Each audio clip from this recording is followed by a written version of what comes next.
Hello, Pioneer Elementary boys and girls. Welcome back to Library Stories and welcome back to 4 days a week.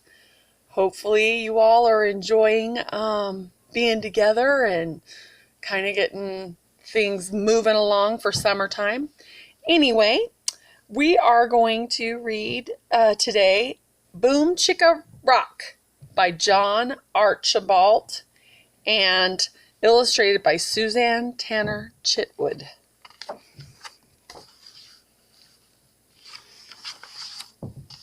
Boom Chicka Rock. The mouse stepped out of his little mouse hole to see what was left in the cereal bowl. He looked this way and Pip squeaked that. He said, "No sign of Max the cat. I spy a birthday cake on the old buffet. The cat's asleep, it's time to play. Let's dance and party and rock and roll.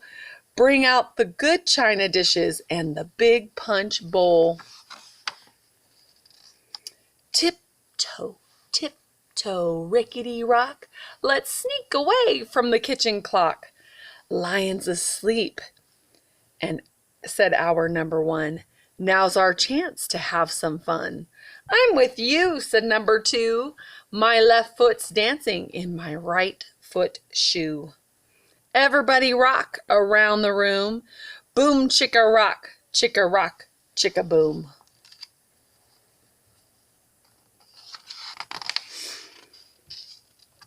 No, not me, said number three. I don't want lion coming after me. Let him roar, said number four. We're gonna boogie woogie across the dining room floor.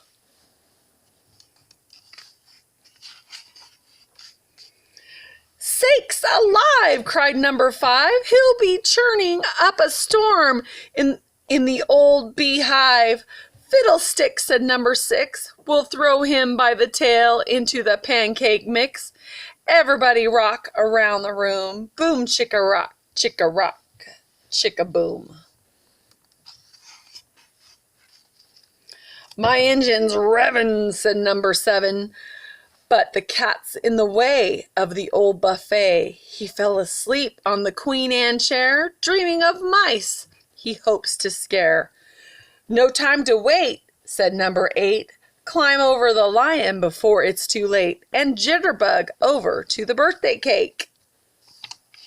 Those mice look like they are having fun.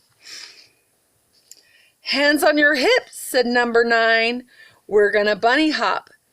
Do the conga line. That birthday cake is mine, all mine. Looky here. 1, 2, 3, 4, 5, 6, 7, 8, 9.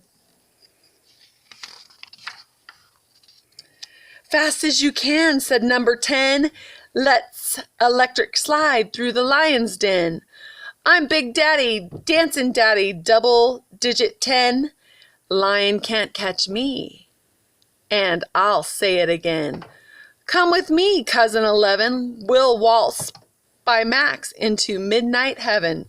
Everybody rock around the room. Boom chicka rock, chicka boom. Those pictures are interesting. They kind of look like torn paper, don't they? Big hand, little hand, straight up, 12 o'clock. It's midnight. Tiptoe, rickety rock, counting our way around the kitchen clock. 1, 2, 3, 4, 5, 6, 7, 8, 9, 10, 11, 12.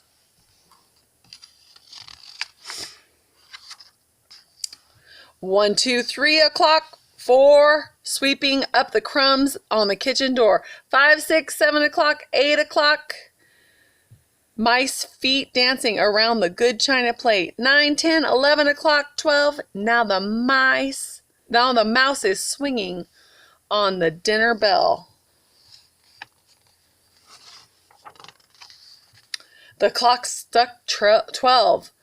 Oh no, oh dear, the midnight mouse is pulling Max's ear. The Midnight Mouse, number 12, brave and brash, started to yell, "Let's jump rope with the lion's tail." Kitty Cat Lion Max, listen to him purr. Cut the cake, put the icing on his whiskers and fur. Griff, griff, growl. Oh. Lion's awake, said number 1. Everybody listen to me. Everybody run. He's looking for us in the goldfish bowl. We just slipped through the donut hole. Ooh, look at those green eyes on that cat. Let's all tango, do the fandango. Tiptoe, tiptoe, rickety rock. Sock hop back to the kitchen clock. Zing, zang, boomerang. Tomorrow can't begin till every hour is home and every number's tucked in. 1, 2, 3 o'clock, 4. Hurry up, open up the cuckoo clock door. 5, 6, 7 o'clock, 8. Midnight bedtime, way too late. 9, 10, 11 o'clock, 12. Scurry, hurry, quick, hear Max's bell. Ding-a-ling-dong, sing a goodnight song, and with a whisper, everybody rock around the room. Boom, chicka rock, chicka boom. Oh, look, they're all back in place. Every hour is home, every number's tucked in. The last stroke of 12 now, tomorrow can begin. Ding-a-ling-dong, hear Mac's bell. He's pawing at the clock, midnight, all is well.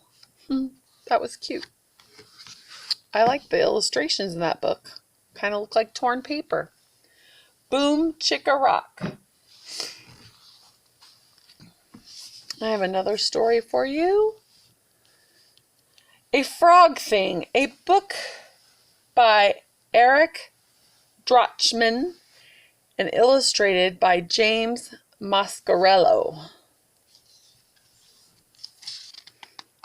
No CD there. Would have been nice to listen to a CD, but you can listen to me read too. Frog time. Frank wanted to fly, but he was a frog, and frogs can't fly.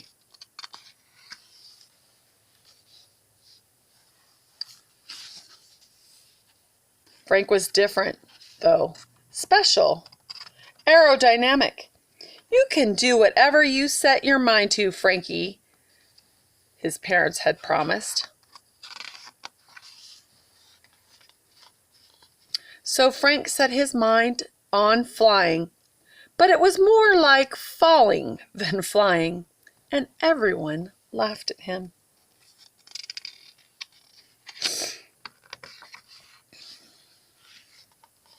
Tired and discouraged, Frank buried his head in his big webbed feet, and that's how Frank's parents found him. Frank explained his problem, and there was a long silence as they thought about how to respond. I wonder what they're going to say to Frank, because frogs don't have wings, but I wonder what they're going to say. Frankie, started Frankie's dad finally, when we said you could do anything you set your mind to, we meant any frog thing. See, flying is a bird thing, just like staying underwater forever is a fish thing. Yes, you should find a frog thing, said Mom, but I want to fly. I'm sorry, kiddo, but frogs can't fly, explained Dad. No, agreed Mom. We swim and we hop, but we don't fly.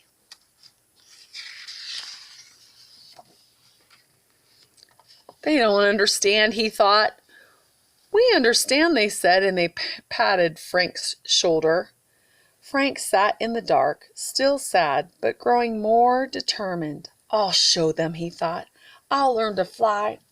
and all fly right over the pond. Look, he's dreaming about it, isn't he? He jumped and ran and leapt and dove. He flapped and flapped and flapped and finally just flopped on top of a leaf to rest. He soaked his sore feet and hung his heavy head until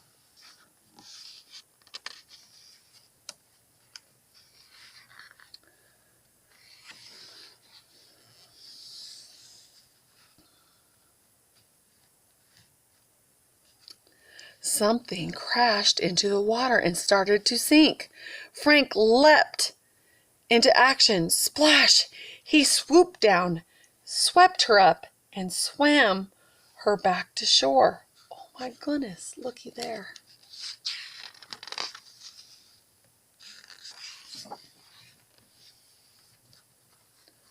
Trying to get the glare off of there for you guys.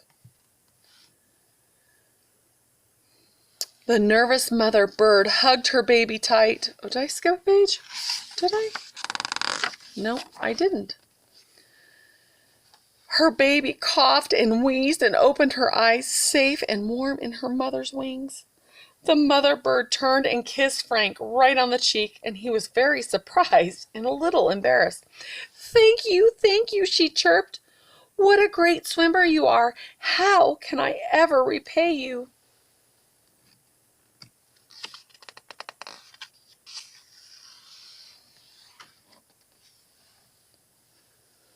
Oh, it was nothing, ma'am, said Frank, for he was a very polite and modest frog.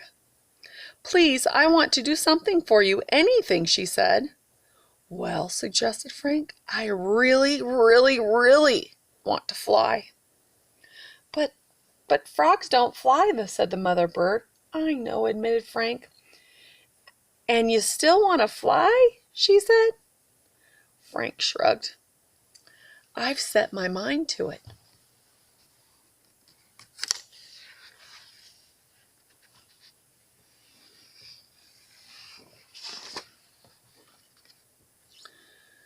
She looked in his eyes and then flew off in a flutter. Wait here, she cried. I'll be right back.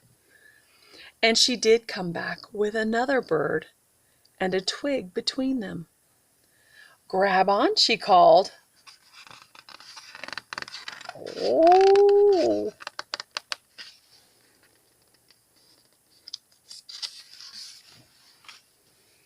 Before he knew it, they were high above the trees. The morning sun streamed through the sky, and the wind whistled over Frank's slick green skin. It was very scary at first, but soon he relaxed as they glided and rose and swooped and dove. Oh, he's flying. Look at that face. Everyone hurried to see Frank fly. They watched him from a bank as he and the birds passed high overhead. This is no ordinary frog thing, observed Frank's mom. When their flight was finished, the mother bird pulled Frank close. You are a very special frog, she said, and with a whoosh of her wings flew back to her nest. Breathless, Frank waved. Thank you so much. Frank hopped home somehow lighter than before.